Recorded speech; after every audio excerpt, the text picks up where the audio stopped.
This session is being recorded and will be made available in the replay section of the event as soon as possible. Before we get started, I would like to bring your attention that buildingSMART is committed to ensuring that participation in the development of standards is unrestricted, and the process for their adoption is transparent, and standards that are being developed do not favour any particular provider and are open, non-binding and accessible to all. Please take note of the antitrust code of conduct. Yeah, the big issue is it's not working.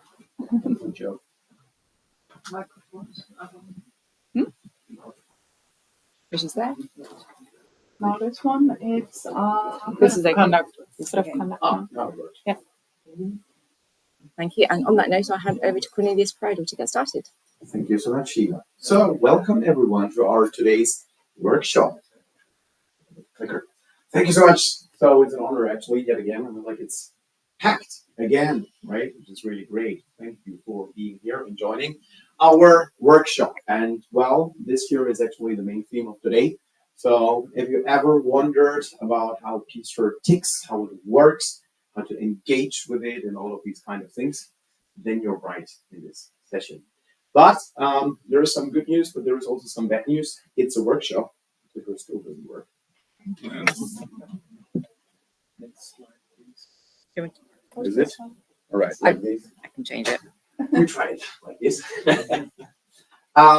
Well, so the good news about it is actually the goal of today is, of course, to understand it, at least to some degree. I'm aware that most of you most likely are anyway. Come in. It's already quite packed, but maybe you will find another seat otherwise. Sorry. Come in. Then it's about, of course, understanding what this whole thing is about, but it's also, of course, about to understand where we are heading with all of this, not at least also to understand how some of the chapters unrolling PCert, some of the training providers using PCert, and some of the students really benefiting from PCert, how all of this whole thing is actually working together. So sharing best practices. This is the good news part. The bad news part is this is a workshop. So this is not about listening. It's about being actually active, raising your voice and being heard. So this is not a presentation. This is a workshop. So meaning like, please be engaged, be committed, raise your voice and tell us what you think, your ideas and all of these kind of things, because that matters. It's important. We want to connect people around it. And it's not that we are from the German speaking area whatsoever, which is show like, oh, everything's so great and whatsoever. And it's not the idea. We want to share all best practices, but it is a lot easier to answer your questions if you tell us, right? What is your question? So please be engaged. In the beginning, we're going to give you a slight introduction on how professional certification is actually working and so on, but that should be just the introduction. And then afterwards, we have a couple of sessions where it's about talking and so on. And it doesn't even stop with that, right? Because later today, we have our PCert exercise at the PCert booth, right? And the idea behind it is, of course, actually that everybody gets a refreshment, these kind of things. But of course, it's also about to be connecting, yeah, and to answer questions and so on. Because we have also some news to share with you, right? Which make a lot of sense so that we get people engaged and maybe exchange and develop new things in the PCert program together. More news, more updates on that one later. But now let's get started with a slight introduction. It's now a lot of clicking on the slides. So the question is really, if we don't get that working, can you check that maybe if we can somehow manage with this one? So this is the agenda for today. It's not super complicated. It's just 3 parts. So first part is about where do we stand? Because of course, maybe PCert is new to some of you. So we want to understand together actually where we are with PCert and what the hell PCert is actually about. And the second part, it's about that we share a tiny little bit actually what are the best practices and these lessons learned and so on that we made in the German speaking area. It would be good also to understand where you are. And then the third part, we want to share what is now the direction that we're going, because we have been just approving a strategy proposal within the steering committee. And there is news for you depending on actually how far you are with the implementation of professional certification. We want to share that with you. get an understanding of which direction we are developing, and then we want to listen to your ideas. So this is basically the idea for today. But maybe, first of all, to get everybody a bit awake and engaged, right? So who is here as a chapter representative? It's already enrolled for PCert. Hands up. All right. Who is representing a training provider? Hands up. And who is presenting an organization demanding PCert as a qualification? Hands up. All right. This is quite a nice distribution because it means actually that we're bringing the right people together, isn't it? Right? This is exactly what the whole exercise is about. Should that work? It worked. It worked a moment ago. It's wrong right here. I'll change it for you. Okay, whatsoever. Because I have a lots of animation, so maybe you click, well, 2 more times through it. All right, because just as a quick reminder, what PCert is basically about. And we have 3 main goals. First of all, on the right-hand side, of course, certify people based on the open BIM principles and technologies. Of course, main goals, no-brainer. We don't really have to talk about it, but that's the core idea. Second thing, the distance, right? 2 meters. All right. Okay. All right. So, second thing, might be not too obvious. It's also about promoting the open BIM principles out there, right? Because it's, of course, the more brain fat about open BIM we distribute, the more people will actually tell others, and then it's spreading, which is a positive thing. So we want to also make some noise around open BIM, and we do that with connecting, with educating people. And third, do not underestimate that. Of course, it's also about business. I'm not talking about this negative, greedy business stuff and so on. We're talking about recreating revenue streams. And that's very healthy for everybody here, because no matter who you are representing in the end, of course, it's also that you have to pay salaries, you have to pay people, you have to grow and all of these kind of things. And so that's very healthy for chapters, training providers, but in the end, of course, it's also a business value for the students that are taking the qualification. Still doesn't work. All right. No. Now it does. It's just connecting through. Okay. However, so just 3 simple user personas. We have, of course, the students. They want to get certified. They want to get educated. They want to learn about how to make something meaningful, something valuable, something practical with the knowledge that you're gaining from the PCert program. Second one is organizations, right? We have a few hands raised here and saying like, there is a demand. We want to make sure that in our projects, in our organizations, and wherever actually there is skilled people who know what they are doing. This is so important for any piece of decision making, that you have educated, well-informed people. And last but not least, we have, for example, a chapter manager representing this business value thing, right? So establishing a revenue stream that really helps a lot. Just as an example, meanwhile, in the German chapter, we have a couple of people sitting here in the first row that are full-time employees being engaged with a professional certification program, which is really an asset, right? To have that on behalf of the chapter, not only for the administration stuff and so on, but to make noise, keep things running, and really create a healthy revenue stream around professional certification. So that just as a quick reminder, what PCert is in the end about. Now, governance. Looks a bit bureaucratic, isn't, because it's really important that whatever we are doing, it should be built on consensus, right? So the idea is whatever we are doing is only as valuable as much as it is actually developed built on consensus, right? This is the idea, because otherwise it doesn't deserve the buildingSMART international stamp on it. But we put it on it because the content that we're developing follows rules and structures, right? And this structure is basically representing different people from different countries and domains. And if they agree on something, right, they can put the stamp on it and say, like, it's approved. This is something that we agree on. And then it's globally, internationally valid. So it starts here with the first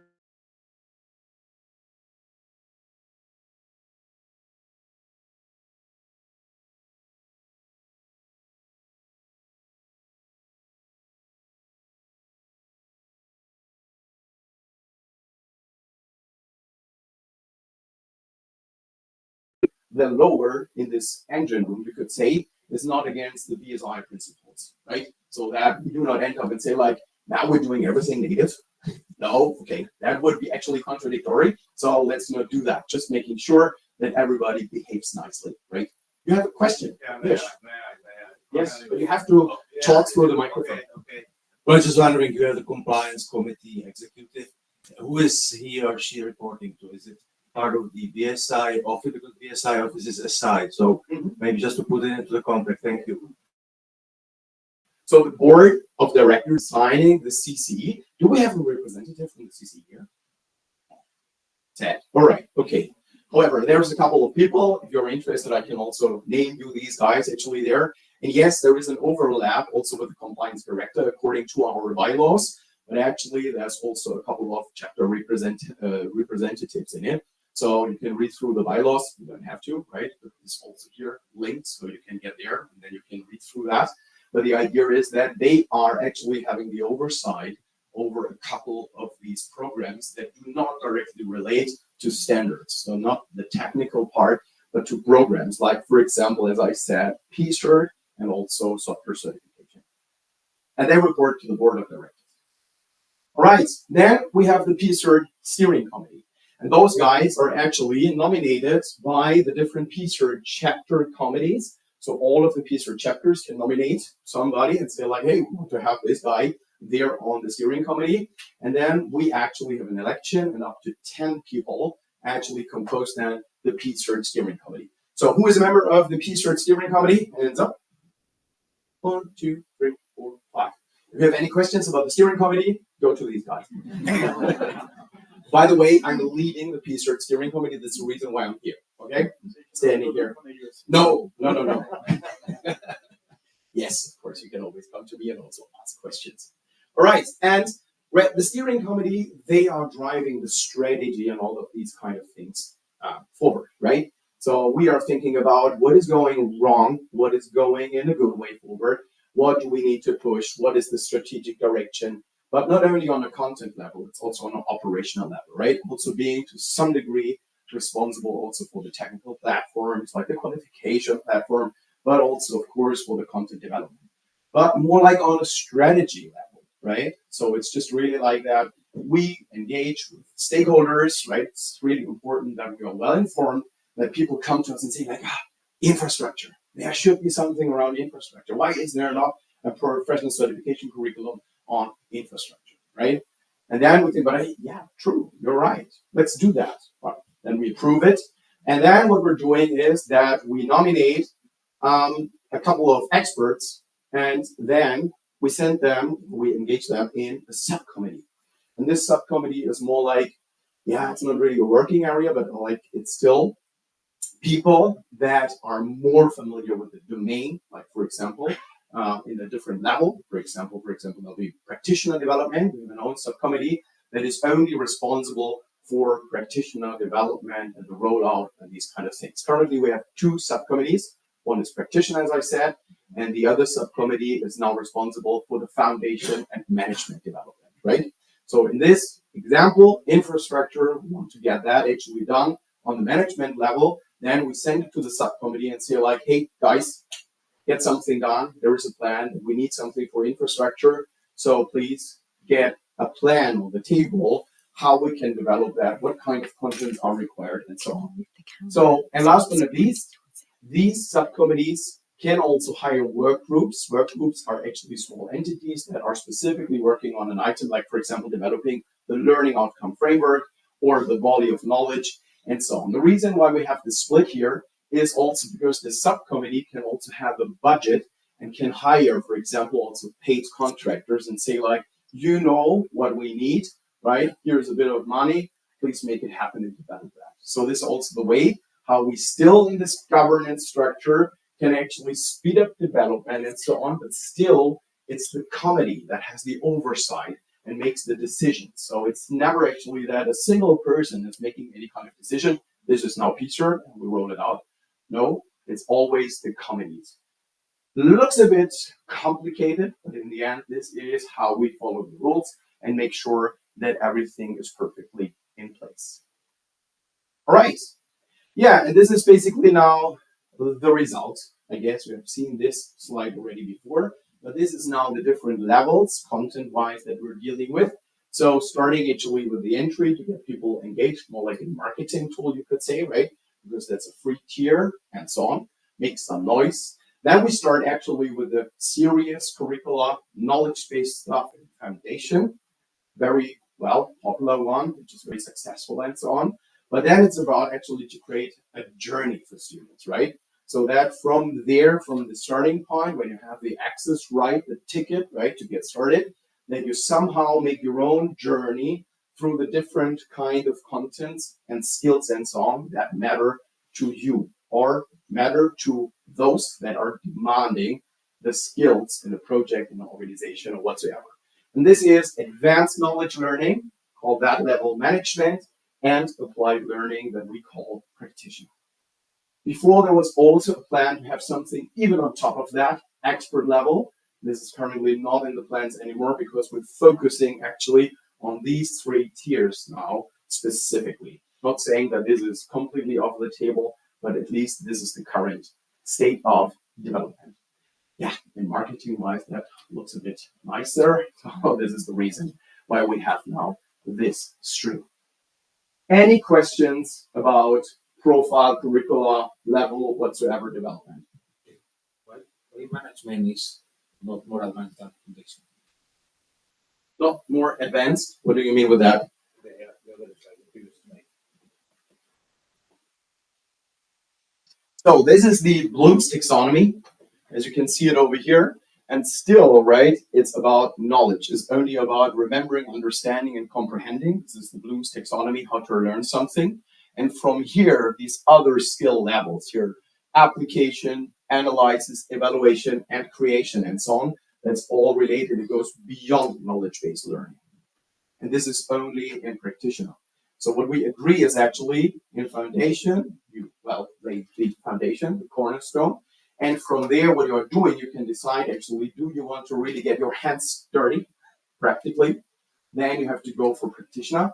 And if you're still saying, there are still a couple of roles that say like, well, either side, I don't want to do the practical stuff yet, or I don't want to do the practical stuff at all, because for example, I'm only in a management position or whatever, and I just need the knowledge and the skills, but I don't have to apply it, then still, right, you don't go in these levels over here. It's just the mapping to the Bloom's taxonomy. This is actually the theory of learning, and this is the different levels that you achieve. So yes, for everybody actually, how to go really beyond these kind of things, practitioner is your thing, most likely, and the holy grail of professional certification. But of course, it also comes with a lot of effort, right? Because also the tasks, and exams, and these kind of things have to be practical, because we are then certifying in the end that you have these real practical skills. You have to show, prove basically how you do that. All right? Any more questions? Yes. About the period of the certification, for example, that you require hands-on certification. This is a period? A period? So currently it is a period. You want to answer? Depends, right? Yeah, it depends. So for definitely foundation is the prerequisite, and then after that you unlock for management and practitioner. So that's the first ticket to continue with your education journey. And currently what we're doing is that we're updating this curricula from time to time. Like we have seen, for example, the foundation, we just updated this one in 2024 and so on. And then the validity, I mean, like taking now your certification for foundation is unlimited, basically.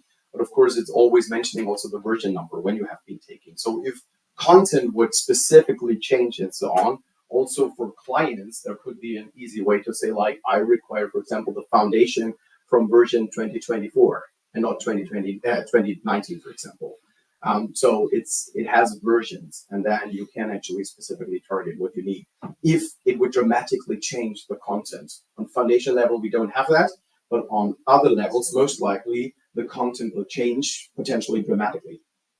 There's another question. Yeah, and you were showing the governance model, and we had some questions also about the management level. It becomes a bit confusing as the management level curriculum is only available in the German speaking chapters. And there is question and test, I would say, from the other parts of the industry.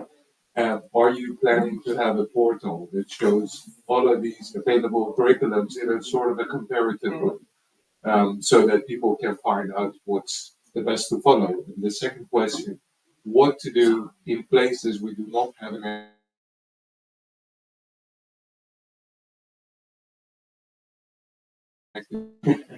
First of all, why do we have actually curricula in different cases? I mean, like currently, we have, first of all, foundation. This is global consensus. That is everywhere exactly the same. Then practitioner, that has been starting a bit differently because the more mature, we call them also the pilot chapters, have been going first actually already in 2021. True, all right. And they have been starting that because simply the German-speaking chapters, Austria and Germany, have been already quite mature, and there was an agreement between BSI and these chapters actually that, well, we haven't built the global consensus yet because there was also a time when ISO 1965, 650 was not available, it was not ready yet, and so on. And so they have been going first with a mutual agreement, but with a clear agreement that we would actually catch up the international practitioner and then fade these both things actually together back again. This is exactly what currently is happening with the Open BIM practitioner.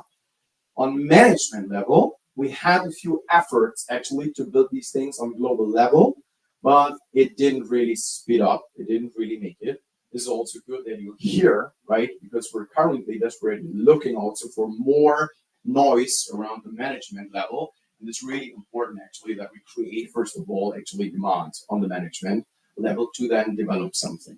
But we have something now new in the strategic proposals that we have been just approving that could be interesting for the development of the management level. We talk about this one later.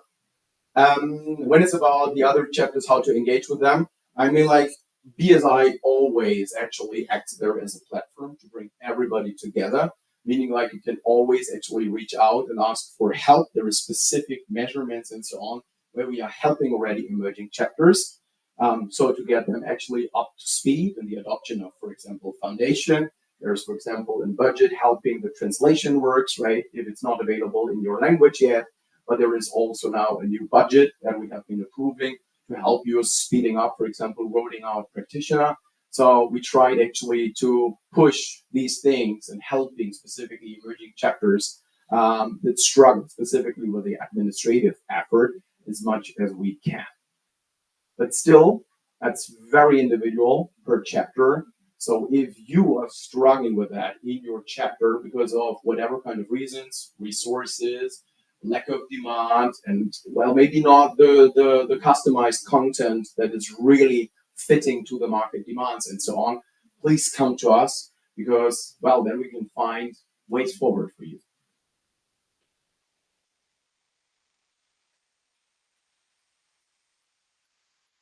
Yeah, indeed, good answer, but it's not coming from a particular, say, chapter.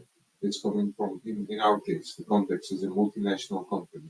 I mean, and in some more, let's say, progressive chapters, we do have access very in providing the training internally, but we do have activities in the other parts which do not have an active chapter, or the chapter is not yet pointing on the certification program.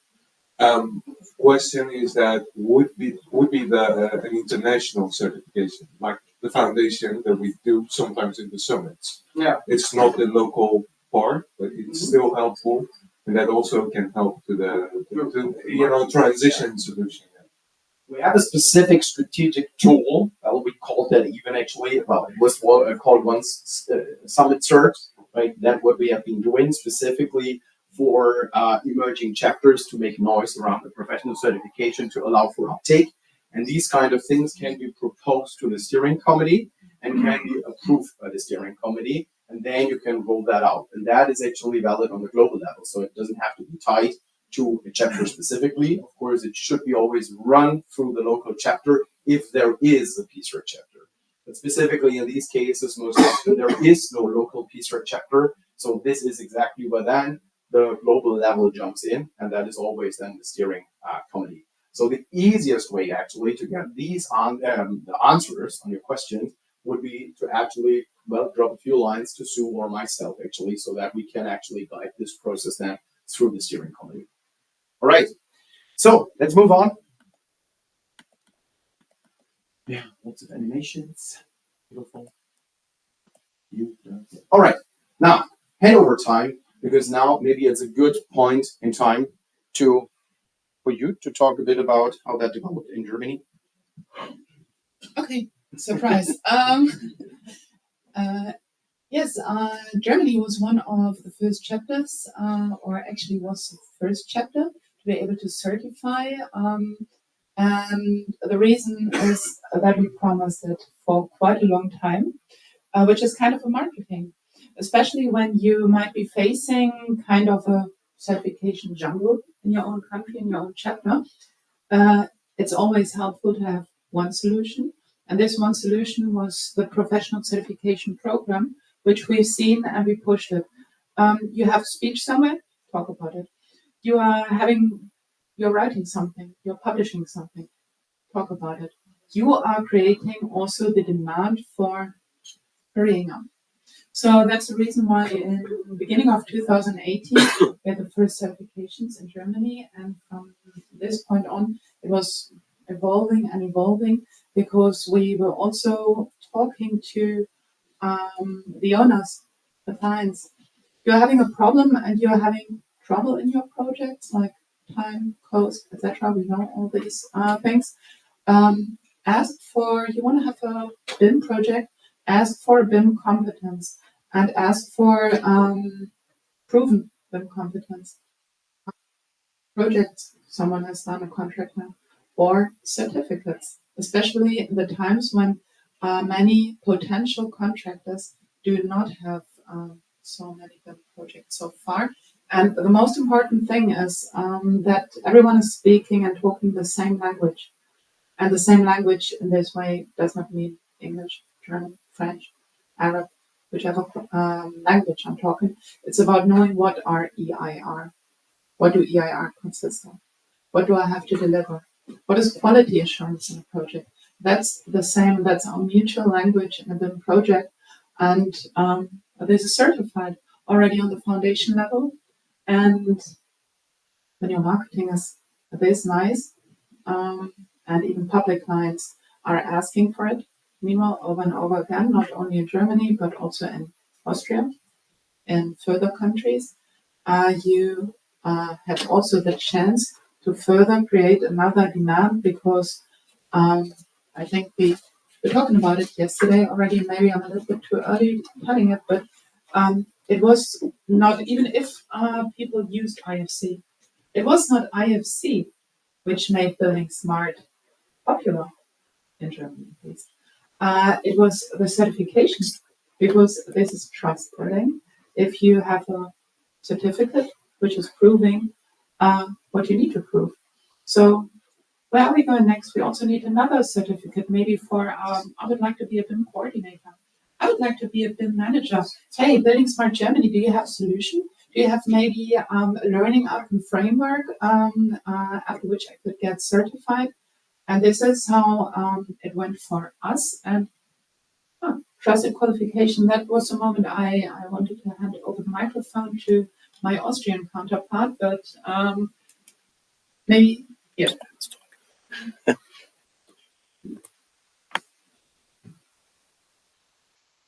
Thank you. All the time when Germany is having something, the Austrians think we wanted to. It was the same for the foundation certificate. We thought we needed to. And then a group in Austria said, but we need a little bit more than was done so far. And we knew that buildingSMART International already had thought about the practitioner level, but they hadn't implemented it. So we started a research project. FFG is the Austrian research funding organization. And this research project was in the line of competences for the industry. So it's kind of a research project, but in this one we worked together with a lot of people in the industry. And we had people from architecture firms, from engineering firms, from public clients, from um, science, we had some universities in there.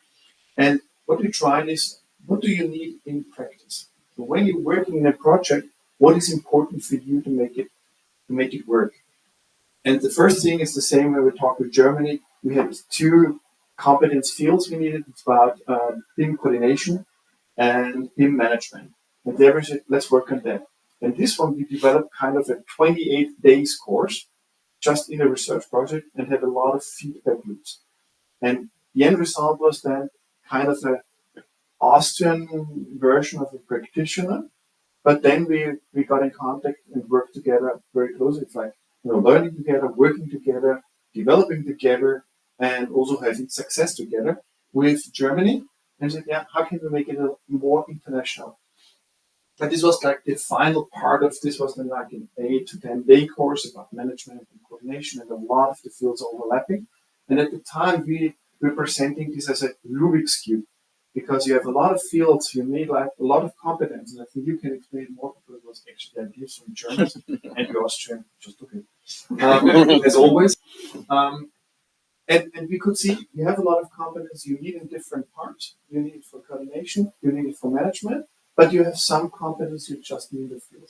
And then we thought, let's make a PCert handbook. I presented that yesterday to make it free available, like we said, open standards, open books, and to everyone. And at the end then of 2023, we had this BSI practitioner, this beta phase, or how you can call the pilot phase.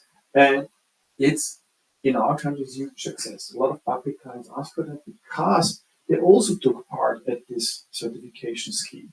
They also took training courses. And I think later on we will talk about that even clients want to have a kind of own certification for the people working for the clients. And we have one of our training provider who is working a lot with public clients and who was in demand and asking us, can we develop something like that? And I think we will explain later how that can happen. Yeah, then we came to the rollout phase. Oh, do it again. No. Which one? All right.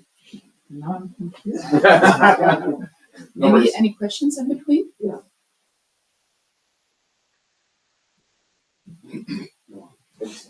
Yeah, I guess I'm like you have seen now. There just is a reasoning actually why these things actually did work specifically well in the German-speaking areas and so on. The question is really, and I guess you heard already a lot in the opening session about that, actually, how we somehow made it, and that might have been also just because a matter of coincidences, whatever, that we somehow made it happen to get engaged with these standardization bodies somehow, and to get really demand and attention actually from these sectors for the certification. Like in the case, for example, in the German case, it was VDI, the German Association of Engineers, and in the Austrian case, it is, what's it called? Zentrale Technikerkammer? Ziviltechnikerkammer. Yeah, right. Okay. But these bodies, right, that are well known, right, and that help a lot actually to make some noise around open BIM skills and professional certification and really make some noise around it. And that is actually the main reason why we have this, specifically this uptake. And well, there's a good and a bad thing about it. But then we had to also deliver the next stage specifically. And this is the reason why we had to actually forerun a bit. Not good for the global consensus, but it was already part of the agreement that we would come back actually to get this internationalization phase actually also done. So yes, I'm like, this is always the good and the bad thing about it, that it's good to have so many chapters, but always we will have this balance between the emerging chapters, those that are uptaking more quickly and so on, but to find this global balance. All right, now, as a main question, maybe also for you, just more like an inspiration, in other words, we're going to share also this slide deck with you so that maybe you can afterwards come around actually and ask tricky questions, simple questions, whatever it is about and so on. But I guess these are really core questions that you try to answer yourself. So what is the actual value and purpose for professional certification for your market? This was, as said, maybe more coincidence, but something that we could clarify quite quickly in the beginning. But I guess in each market, the response might be slightly different, and the response might be going slightly different first directions. And this is something that you need to answer specifically in the beginning to really make some noise, raise attention for this program, to make this uptake happen. Is there any questions about this? Do you want to share maybe your impression, your challenges that you're dealing?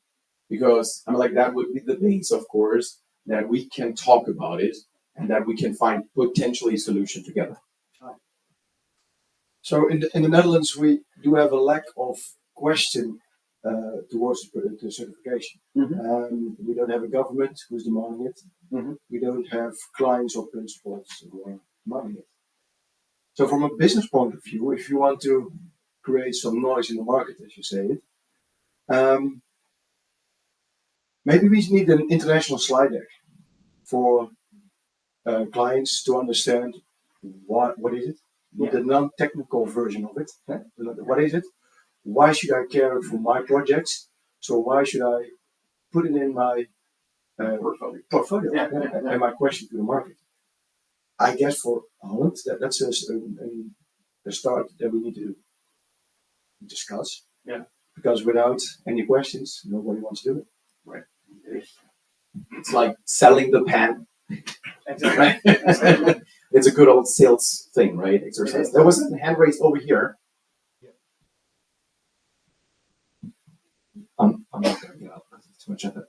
Just a question about for the future, because a lot of certification, if we think about like ongoing education on the long term, is the PCert program or the program that you're looking to continue into the future, given the ability for people to continue to refresh their education. The industry is moving extremely quickly, and new stuff comes in, and you don't want it to be stale. And the fact that, oh, I got qualified 5 years ago, but 5 years isn't very long. Very good question, and the answer is it depends.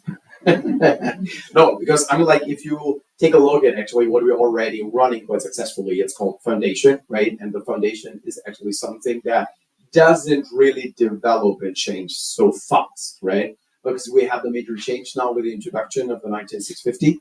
I guess this is something that it will not stay forever. It will develop the core principles. I mean, like, when thinking about the adoption in the market of these simple principles, right? I mean, like, that will take some time. There might be a refresher in 5 years or so, but their speed of development is not as critical as with all of the other things, right? Because in practitioner, and also most likely in the levels in between, just think about technologies like AI and all of these kind of things. If we deliver a profile on it, it might take 2 weeks and it's already outdated. So there we have to find a very different principle how we can move on, and we have to be a bit more flexible, but still stick to our own rules. And this is this consensus thinking. We have been thinking about that as part of our strategy to go forward. So we're going to just talk about this one in a few slides. Cornelius? Question. There are so many questions. Okay, 1, 2, 3, 4. Okay, we have to 1, prioritize. 2, 3. Do it first. Robin Hoggemeier from the Queensland University of Technology in Australia. And we have the Olympics coming up. The state government has, in euros, about 6 billion euros of possible projects coming up. And there's a recognition there's lots of capacity in Australia and India, where a lot of the work goes, to do this using standard methods. There's a risk that there'll be lots of people who are doing bin wash on their own qualifications.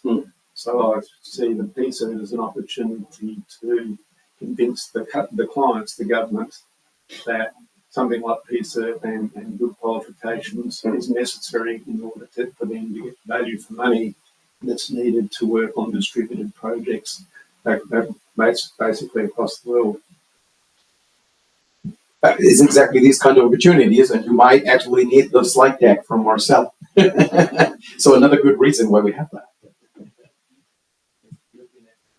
Are there any examples of any chapters trying to embed it in like cooperations with universities, or because they do postgraduate BIM certifications, but at the end you don't get the open BIM certificate, which I think would be good if you start. Yeah, those part.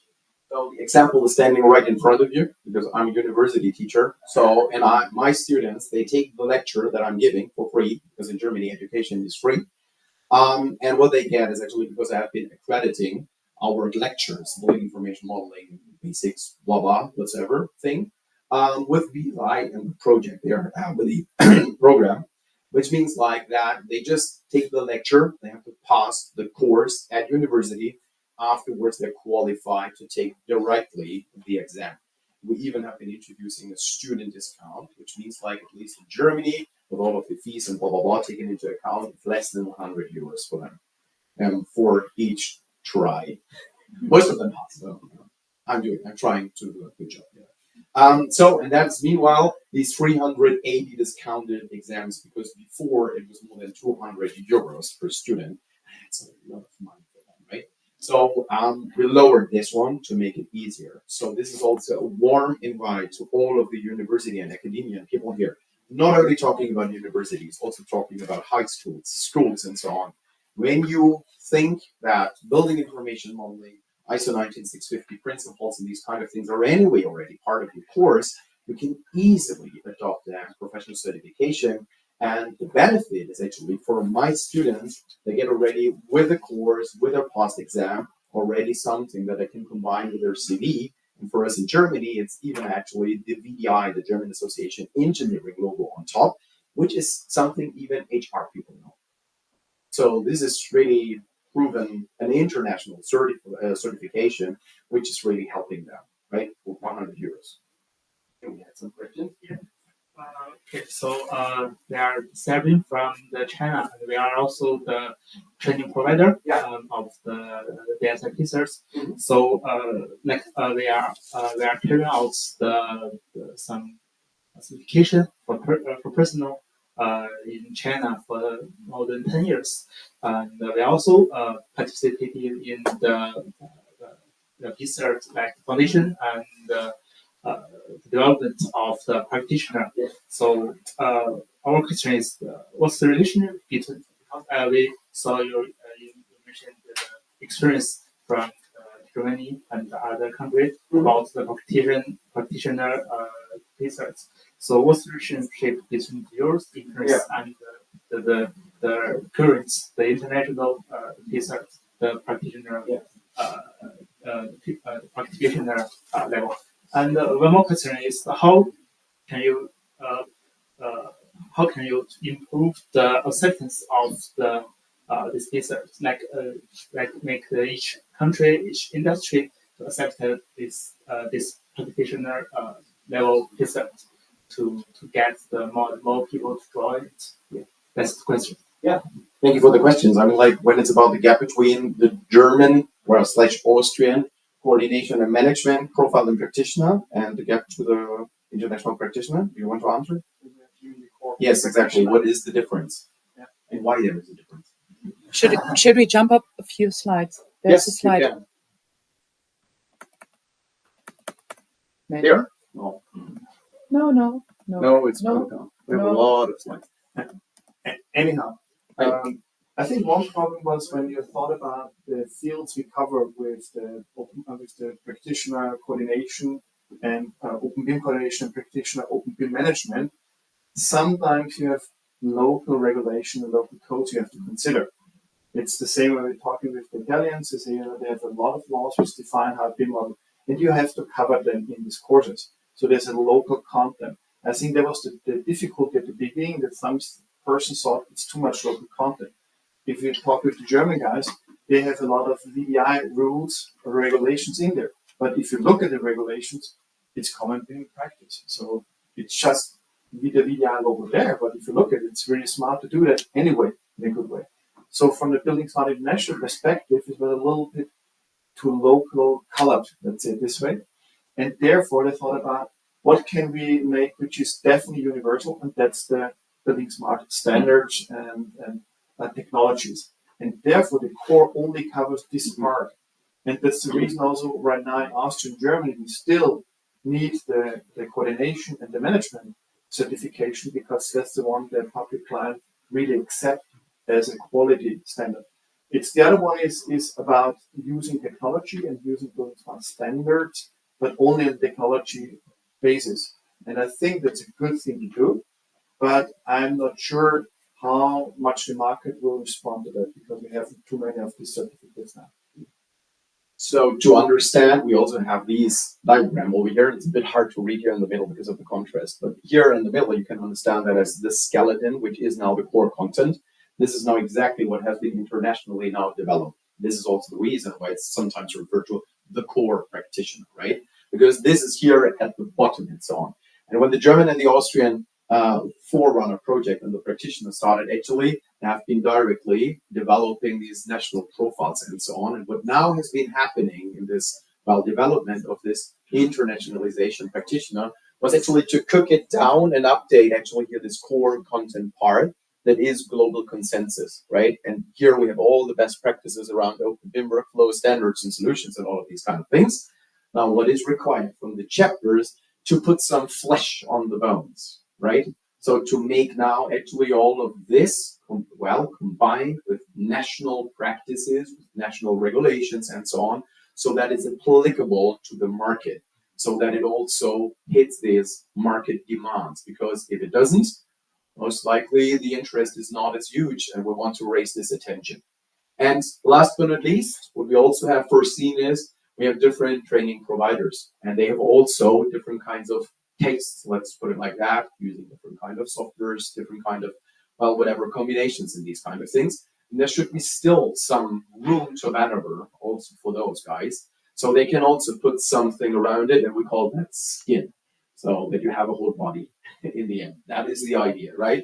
So it's a layered approach that we're now having, allowing for the maximum degree of flexibility so that you can basically deliver. And we tried our best actually to address all of these different years. I like PCert is quite a complicated thing, right? Because we have BSI, we have chapters, we have training providers, and we have then in the end also students and organizations that are demanding. And we're like, oh, that's many layers of the cake. Question? Thank you so much. It's not a question, but it's a sharing experience from the Moroccan chapter. Yeah. What we have done from the beginning is to try to certify on the Open BIM Foundation basic. Yeah. We started with service providers, private one. We have universities also now. And recently we have the main federation of construction and the federation of engineering and consultancy. They are now service providers, so they will train all the fellow members of engineering firms and so on. And what we are doing now is also trying, because there is an update of the mandate that we have to send public tenders, where we introduced all the stuff of ISO 9650, and we are talking about digital execution of the project. And we send an amendment about the minimum certification that we need as Open BIM Foundation basic at the moment. And the second thing, we created what we are calling today the National Forum of BIM Professionals, to have a referential of all the competencies, soft skills, software, and all the stuff, and we are linking it to the practitioner and to the other certifications. And it's working fine. Just to say, it's not related really to a specific country. We have a framework, and we are going to implement the practitioner now in Morocco. So we need just to have our strategy related to the local context, and it will work. Thank you so much for sharing. We have another question here. We get the last one, then we can also get on with the content a bit. Thank you. I'd like to share our thoughts in the new chapter in Greece, and because I think it's a similar situation with Germany. We have the technical chapter of Greece, the chapter of engineers, which support since the beginning the chapter. And as all this procedure is about trust in the beginning. So our thoughts is that technical chapter of Greece maybe sign an agreement with buildingSMART chapter, first of all, and then as technical chapter of Greece we can offer a training for free. So we have to train the trainers in the first place, have the trainers provide training programs, and then buildingSMART is going to offer the exams and the certification. I think this scheme will work because the chamber has had last year the anniversary 100 years. So people in Greece, engineers in Greece, trust this organization. And I would like to ask you, from your experience, if these thoughts are to the right direction in order to establish the PCert, the certification of buildingSMART, just for the beginning. Yeah. It's quite complicated with just one hand. Yeah, thank you for sharing these experiences. And yes, it does. And maybe we can show already the slide and you can already start to respond. Maybe I respond not in a way maybe right. The point is when we in Austria started and were thinking about the practitioner level, we also thought we need to have quality in the people who are teaching this at the training provider. And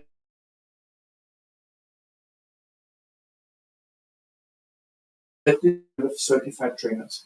So the buildingSMART chapter has an international exam. So we have an international board where people from buildingSMART Switzerland, buildingSMART Germany, buildingSMART Norway or Netherlands are taking part in our exam as a commission.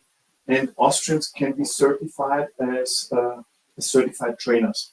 So we try to rename it because they're actually open building experts.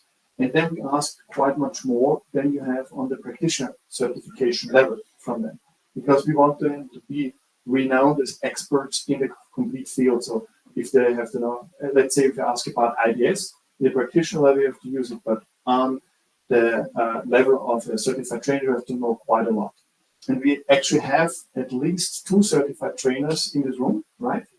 But here's Tina, who took the exam, and then we asked the training provider to have a huge content, about three-fourths of the whole training to be covered by the certified expert.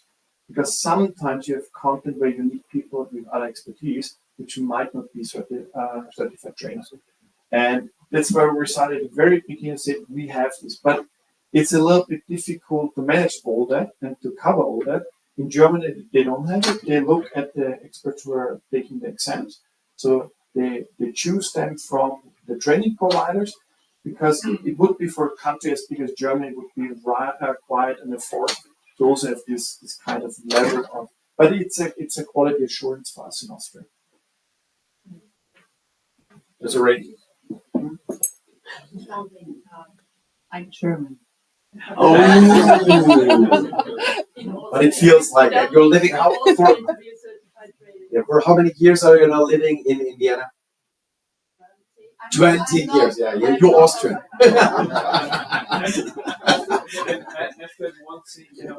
We Austrian like to make people to be Austrian, like Beethoven is Austrian because he spent much more time in Austria in a grave than in Germany. That's kind of a logic. What is it?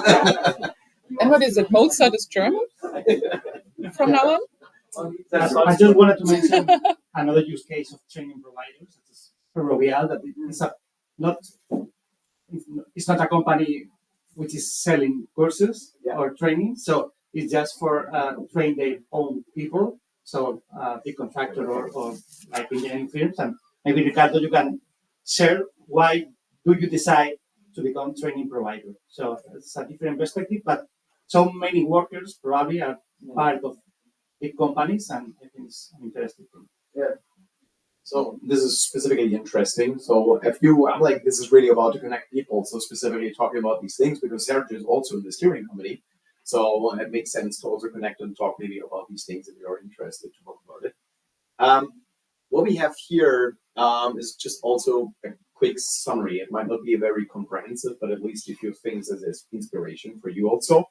When we have been crunching a bit our numbers and trying to find out actually why things specifically work well in Austria, but also in Germany, we came up actually with 3 major things that we have been already discussing a bit, right? But these slides here are actually summarizing that.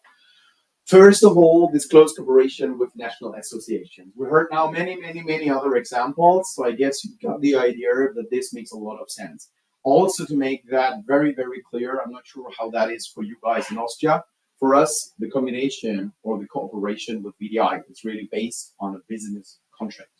So it's really like we have been developing these things together and so on. And also for the stamp of the VDI on our documents, on the certificates, there is a price tag on it. There is something on it. This is a business thing. and we're always negotiating when these things are updated, just to make you sure that doesn't come for free. But it works, and it turns out quite well for us also in numbers. Just to make you aware about that. So if you're confronted with that, yeah, well, what's in for me from side of the association?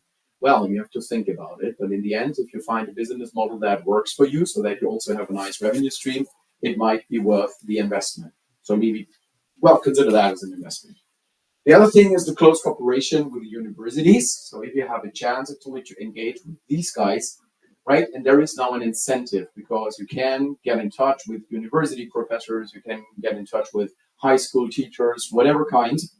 These are we call the eligible institutions for the student discount. I mean, like these guys already paid, like, well, myself, right? So I mean, like, I don't earn any money with that, doing that for my students, but for whatever reasons, I do it, right? Now, it's no incentive or whatsoever for me.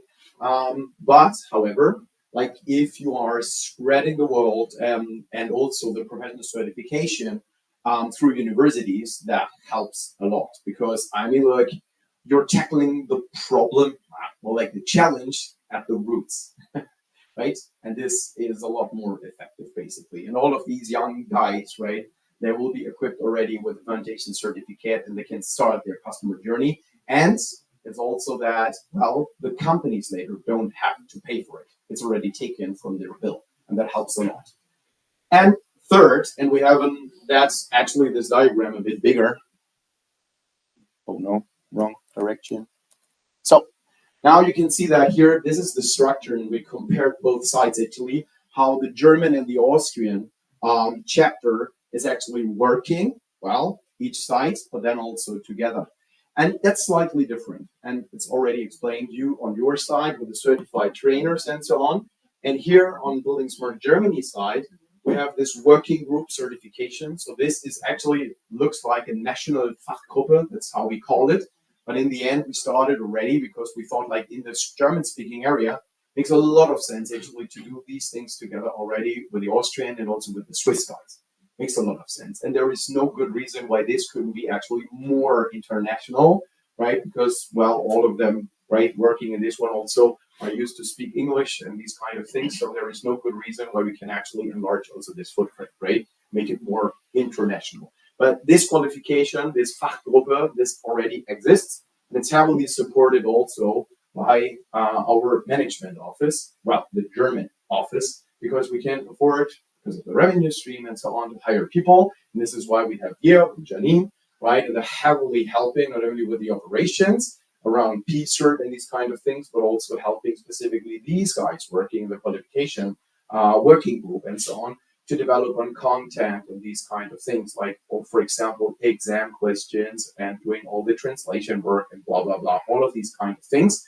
Well, it's done voluntarily, but it's a lot easier for them to deliver things voluntarily if all of the things that are not related to the content and so on are handled by full-time employees. That helps a lot because it makes a difference. Sounds completely silly, but if, for example, the team invite, right, the team meeting invites are handled through somebody, well, the meeting does happen. And if somebody voluntarily just forgets about it, right, then the meeting doesn't happen. And that can actually be the root cause for something slowing down, not happening. Thank you. Maybe if you ask yourself, how can I set up a working group in my country, in my chapter? Because yes, I think we usually are quite helpful in many things, is engage the people. Usually working in committees, it has a little bit to do with altruism, but most of all is you want to shape, you want to engage, you want to be part of it. And our working group in Germany, meanwhile, consisting of Germans and Austrians, we have some rules in it, and we have interests from certain individuals and companies to join the working group. Why so? At first we say, oh, you want to be part of our working group, please sign an NDA. Here you're going to see content, questions, etc., which should not be made available publicly. Next part, hereby you sign that you are starting to work actively within the group. We do not want to have the bystanders being there, reading a lot, sucking in all the knowledge, but not delivering. No. If you are not joining, we have in Germany meetings every 2 weeks. You have 3 times missing, not because you are traveling or on sick leave or something. Well, then we have talk because you are out of it. You are not with us actively. So what's still in for us being in working group, we have the chance to shape the next programs, the following programs, the nationalization of the international content, and maybe bring in great ideas how to develop something further. And at the same time, when we develop something, we also we are the ones knowing first, because most of us in the working group, we have professors from university, Germany and Austria. We have people who are responsible for HR education in their companies, for example. And we have training providers, not in the university or school context, but from private companies educating. So yes, we are the ones who are interested in a great program because it somehow is our wish for great education of students or our business case, which we're having. And this is how you're getting a working group together. Thank you for the recommendation. So maybe to also to get it right. No, wrong. Is it the student discount? Okay, maybe we can also talk about this one. Is there any questions also about the student discounts yet again? And universities, true, because we want to also address this one. Nope. All right. If there is any questions, you can always come back. So to those who deliver, that's how we called it, chapters and training providers and so on, try to now give a bit of inspiration. We thought also about questions that might also trigger now some questions from your side. Is there any questions? Yes, Leo.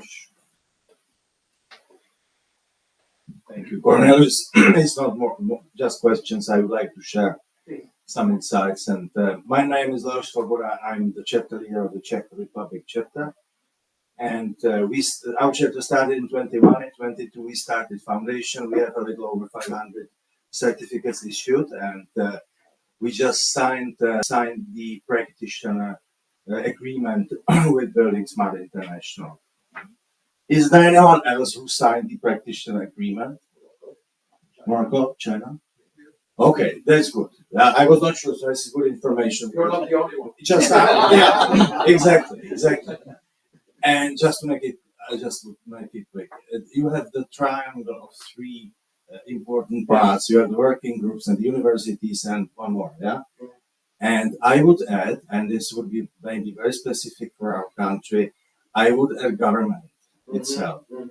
It may be very applicable in some countries, it may be very impossible. As my colleagues from Netherlands mentioned, government is not interested, right? On the other hand, we have government programs to support education, to support the digital skills, digital transformation of the society, okay, whatever it is, including the public sector because of the digitization of the government.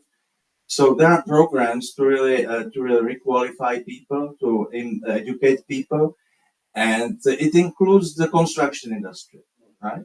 Because of the approvals of buildings and all the officers who are involved in urban planning and so on.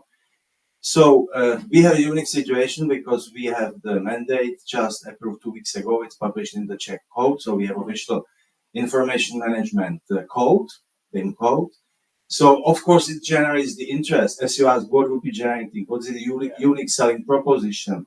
So of course it generates the interest because as the public investors are supposed to create whatever information models, they would be hiring contractors who have to go through the public procurement, and in public procurement they need to qualify their people. So we have already some cases of public procurement where they ask for the foundation certificate, which you cannot push, right? It's more the market generating it because you will have to not to be discriminating anyone, right? So it cannot be put into writing, but there are some public procurement projects where they ask for the foundation, right? So the government, if the government in your countries supports some kind of digital transformation, education, and if you are able to engage, it could bring to some official, official level of education. Like we have what's called the national system of qualifications. I believe it's in all European Union countries.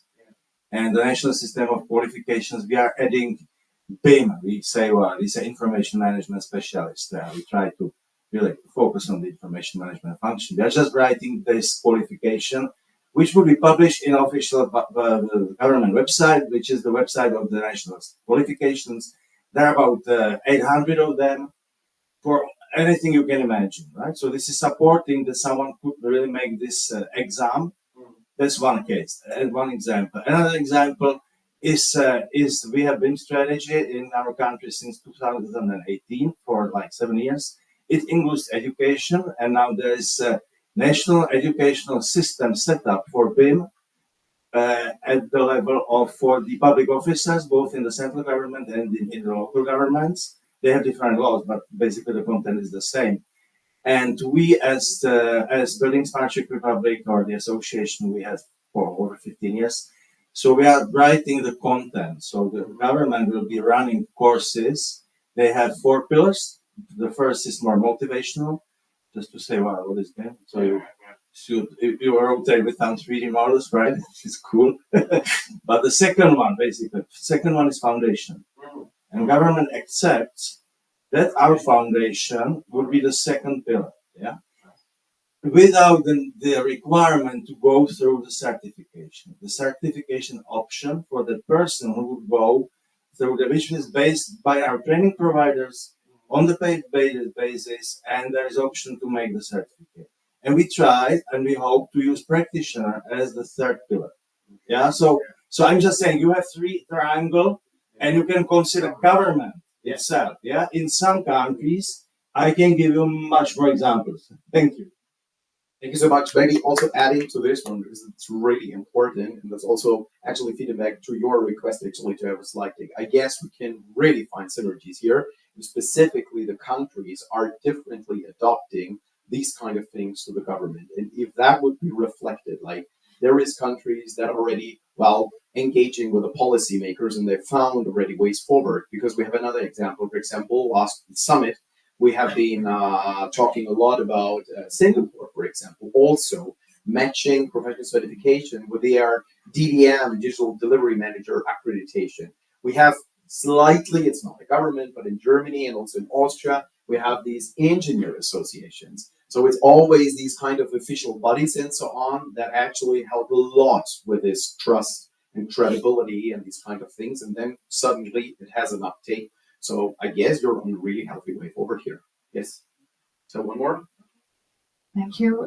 Just to add some feedback from France, because we don't have any mandatory about OpenBIM, and I think we can have much more soft powers. Also, you have some groups that seems to be like apprentice. For instance, in France, we have specific agreement for apprentice. That means that they can learn OpenBIM, and then we can touch SMEs, which is very interesting to introduce OpenBIM in SMEs construction sector.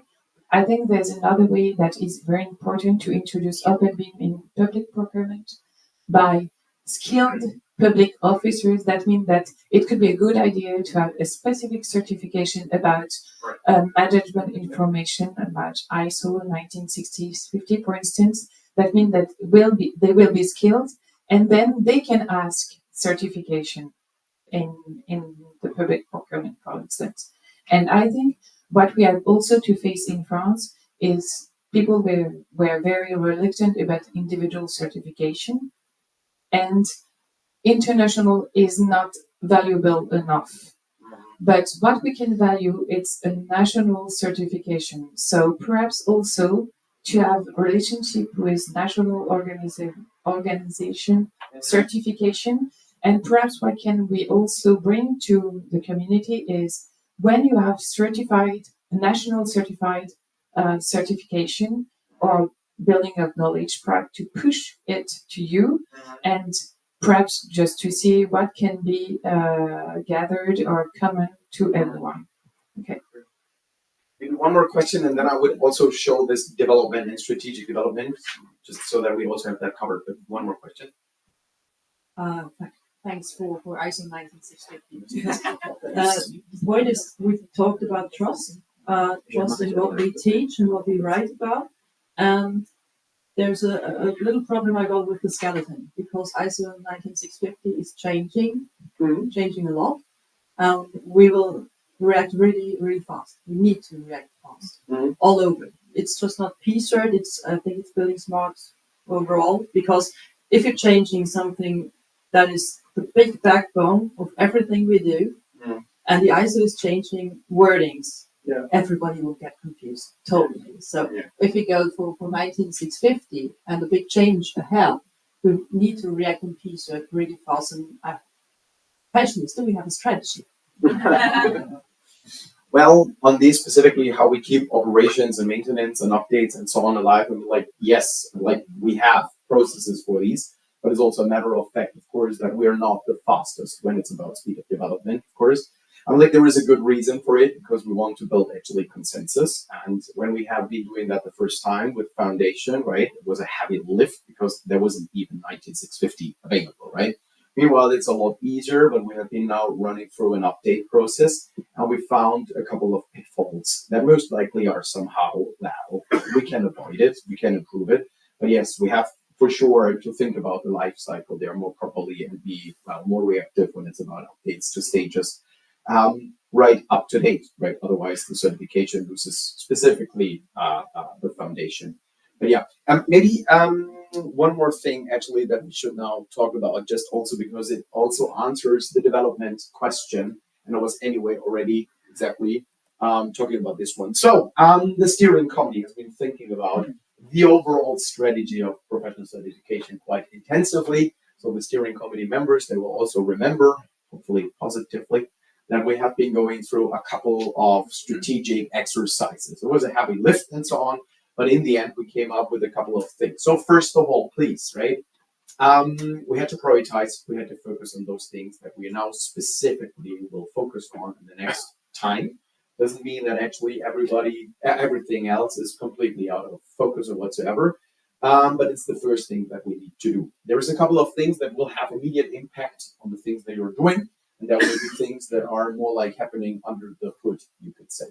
The first thing that is more like happening under the hood is technical infrastructure. Just quickly, we have a qualification platform, we have many connected services and so on. And when this has been built the first time, it's no blame, but that has been done actually with a very different mindset. We had a different number of PCert chapters and so on. So scalability, technical debt, blah, blah, blah, blah, blah. I guess many of you know these kind of problems that happen, right? If you then suddenly find out, it doesn't match anymore so well. This is something where we need to invest, and we're on it. We have seen that there was some reliability issues and maintenance issues and so on with our qualification platform. We have limited visibility in data and metrics and these kind of things. So making data-driven decision, which is key for such a complicated structure, is something, this is a lot of manual work.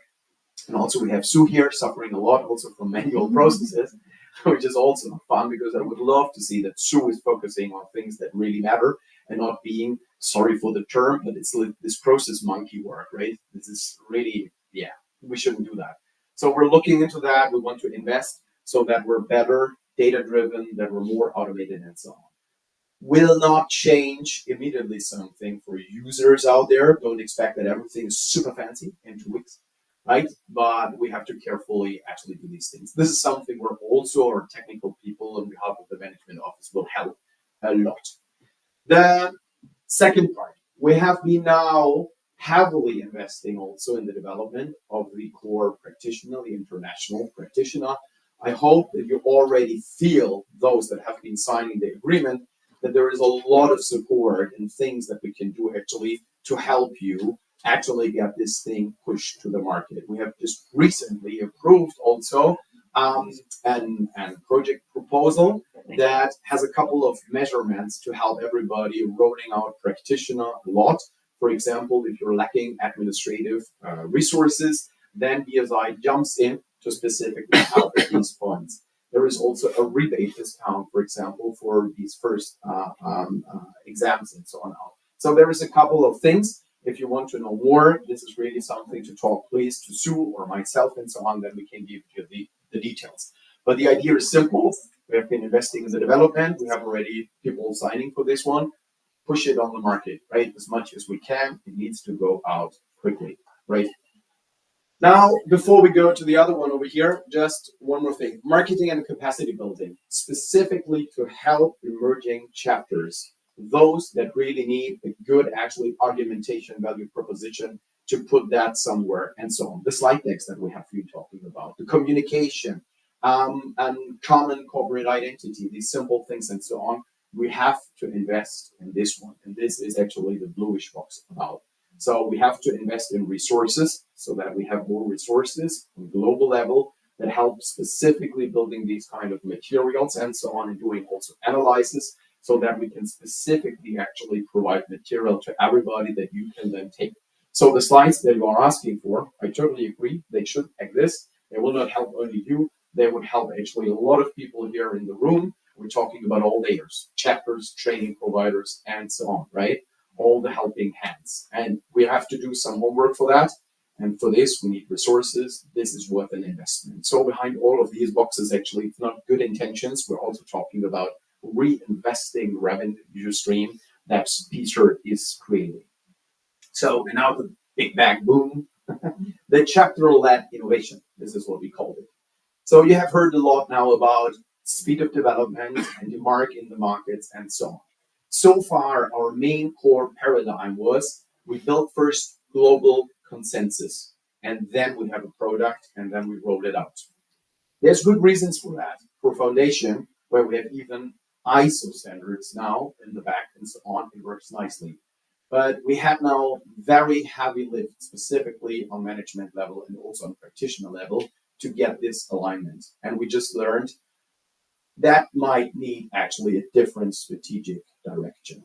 It's not changing the overall direction. The main goal still is global consensus. So in the end, we want to have as many globally aligned curricula as possible. And we're not changing that. But the way to get there, we're changing this. And the idea is the following, specifically for these gaps that we're having, right? Somebody doing foundation and then it's just, well, practitioner or nothing. We want to have something in the gap there, right? To make also the customer journey easier.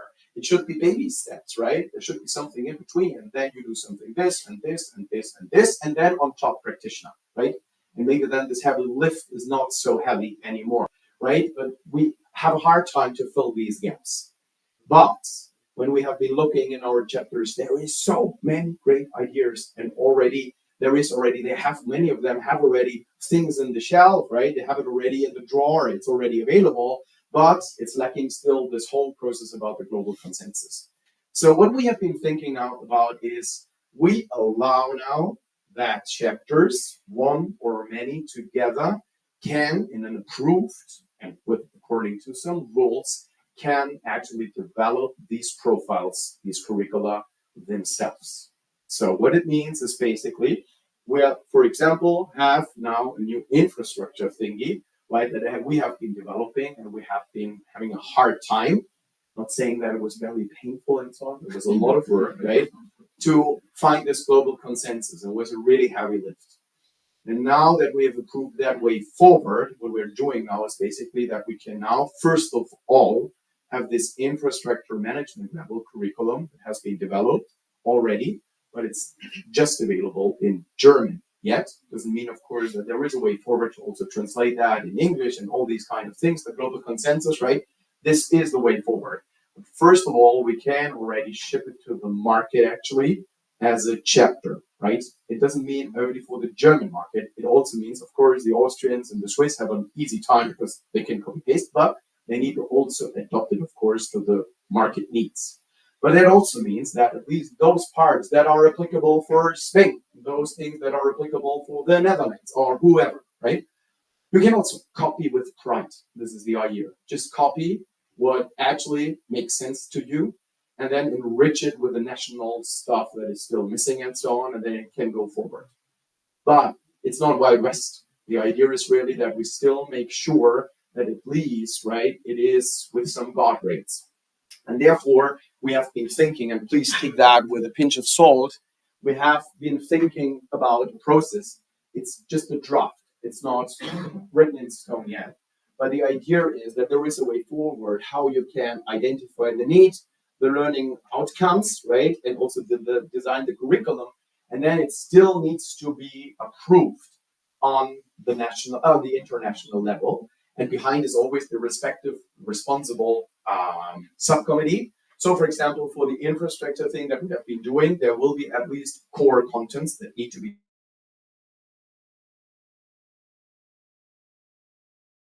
delivered.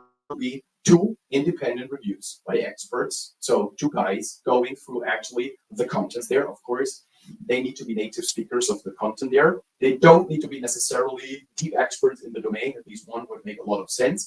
But what they have to make sure is that it's not contradictory to the principles of BSI, right? Not the native stuff again, right? So that it makes sense and so on, so that it's still aligned. And based on that, the responsible subcommittee makes the decision if it is to be approved, yes or no. So you can deliver that, for example, on management level. You can deliver that also theoretically, technically, on practitioner level. So if you think that on core practitioner, there is something missing and you want to do that, for example, for public authorities and so on, then you can develop something actually, and then the responsible subcommittee, the practitioner committee, would be up to approve this. And after this one, with a limited timestamp, not sure, this is not written in stone yet, but we want to make sure that after 2 years, for example, not sure about the time, but that you have to come back and then we have to see what has been happening actually in other markets in the meantime, right? Because now if we go forward with infrastructure, for example, then at the meantime, everybody here is copying, right? This is the intention. And it's also rolling out after 2 years. It would make a lot of sense that we come back together and say like, do we have now the global consensus that we have been looking for? And the only thing that we need to do is actually that we just throw all of the things, right? The Spanish infrastructure, the English infrastructure, the German infrastructure into the pot, and we look like where are the overlaps, right? And is then in the end the result the global curriculum that we have been looking for from the beginning? And then actually it's happening on itself, might be a bit like too romantic, but there is a way forward, right? And at the same time, at least we can already deliver something to the market. Hopefully that will also help with the updates and stay up to date, because that also means that if now Spain, for example, is in the meantime developing something that, well, we have been desperately looking for and so on, we're not up to date, we can copy and paste it from you. So there is already a question. So how you will name it, because it can't be certification, because it's not a global consensus. Do you have a name of this type of national certification or proposal? Well, first of all, we're talking about the knowledge-based stuff and so on, and anyway, qualification, first of all, but it will be under BSI logo and brand, but we'll make sure that on the badge it's actually specifically mentioning that it's only applicable to this actual, well, wherever the local market and so on is. It might, for example, that something is now delivered, for example, only for the German market, then it should show up in the badge. And now, same thing applies if it is applicable for Austria and France and whatsoever, so that you can clearly actually identify, so what is this qualification or certification applicable for. But it will be running actually in the BSI environment, which is important, right? Because it's still approved, but we have, of course, to tell in all of the directions what's behind, what it is and what it is not. It's like labelization. Yeah. And I think it's a word that is interesting, because in France, when you are talking about qualification and certification, it's the same. Qualification is for enterprises and certification is for individuals. So be careful with words. That's why. Yeah, well, terminology is also something that is quite a tricky thing, but also in the German context, right? This difference between Qualifikation and Zertifizierung is well defined. It's well defined, and so accordingly you have to stick to the rules. But as said, right, take that with a pinch of salt. We're now working through this process actually. We're already testing, but this message, right, take that with you. It's really important, right? If you had something on your mind, if you have been working on something, I heard already ideas about public authorities. Yes, let's do that, right? Because having something specific for those guys so that we have finally well-informed public authority people that can make well-informed decisions. Woo! That would be really great. Same thing we have been already hearing. There is already something, the Italian guys, there have been something remarkable on the CDE manager, right? Something that we have been hearing a lot of requests about from the German market. So this is the reason why our working group is already working actually with the input from the Italian chapter to work on the CDE manager profile. Same thing also applies to sustainability and so on. So please also take this moment here a bit like a speaker taking opportunity because I mean, like we can get here together and hear, right? What is your ideas, what you have already in the draw, you have already working on, and what we are working on, so that we can align as much as possible. And yes, of course, it would make a lot of sense that we make that somehow transparent among the PCert community, that we have a backlog where you can see like what is currently happening and who is working on what, right? So that we can align forces. You don't have to join immediately, but it's good that you have that already on the radar, what is cooking, right? This is important.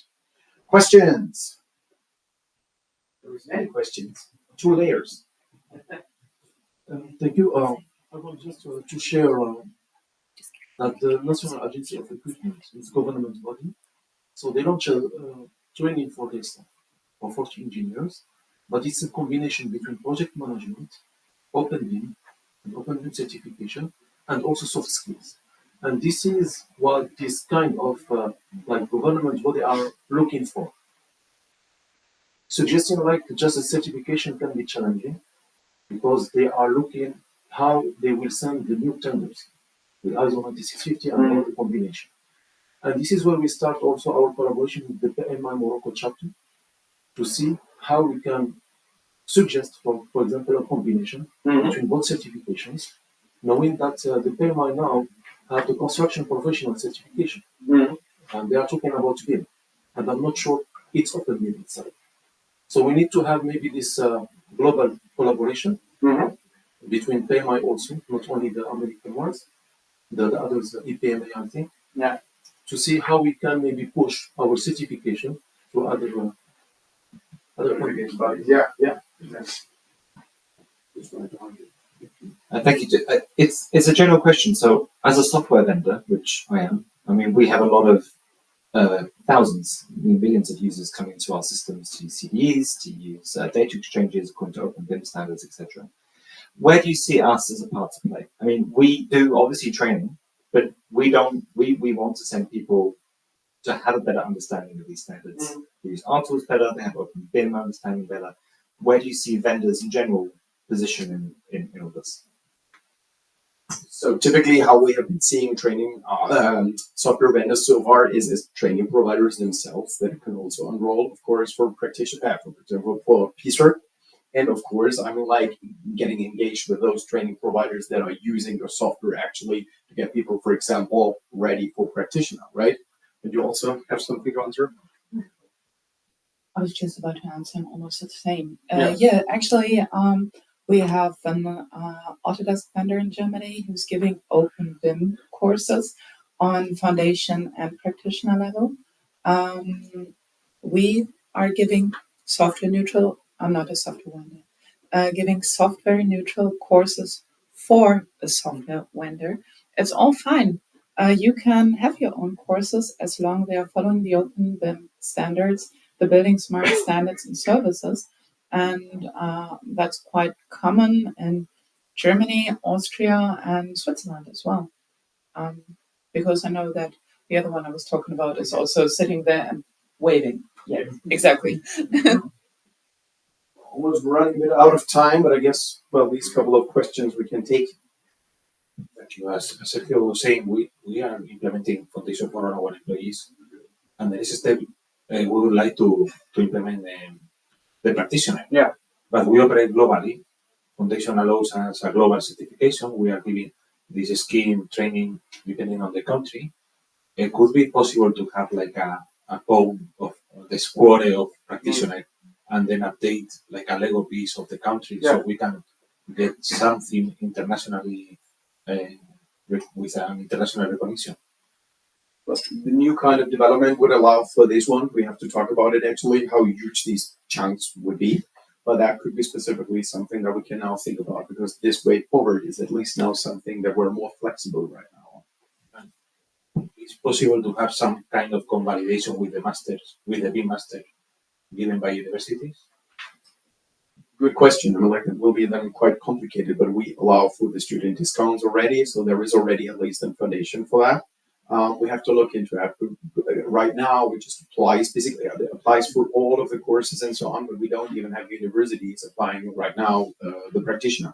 So we have to look into it. You're not doing that, are you? No. Because right now you need practice. So you need to be you have to work with outside university. In Austria, masters right after bachelor. So nowhere the students have no experience. Have no experience right now in Austria. Yeah. That's the reason. So this is the technical reason.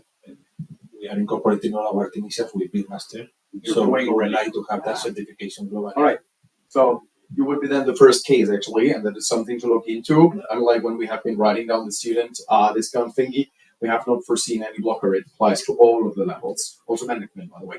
All right. Last but not least. No, so the first slides, you show the objectives of the program, and one of the objectives is to promote the open BIM adoption. Yeah. So I think that I'm really supporting democratize the knowledge. So the entry level is a great idea. I think so. The handbook to be downloadable for free for everybody, I think it's a great idea. So just to think if we can create another resources like data sets with exercise just for free for people just to improve their knowledge, and maybe later they will get a course, foundational practitioner course. Yeah. Yeah, this is also a great idea, and I guess like all of these new development initiatives hopefully actually going to end up also that we have a richer whatever kind of platform with all of these kind of material that would be for free. All right, ladies and gentlemen, I guess that was a very encouraging and hopefully also inspirational talk where you had actually the chance to already ask first questions, but it's not over yet. It's going to actually continue almost over the whole day, right? Because I said already, we have still the engagement opportunity there at the PCert booth all the time, specifically, of course, with our tiny little PCert certification thingy, happening at 4:30 p.m. So please, if you have any kind of questions, we will be still here, of course, and you can come to us and then we can engage. But please, if you have any kind of ideas and these kind of things, talk to each other, connect, come to us, ask questions, tell us about your ideas. So, let me stay in touch about all of these things. And see you later at the PCert booth. Thank you.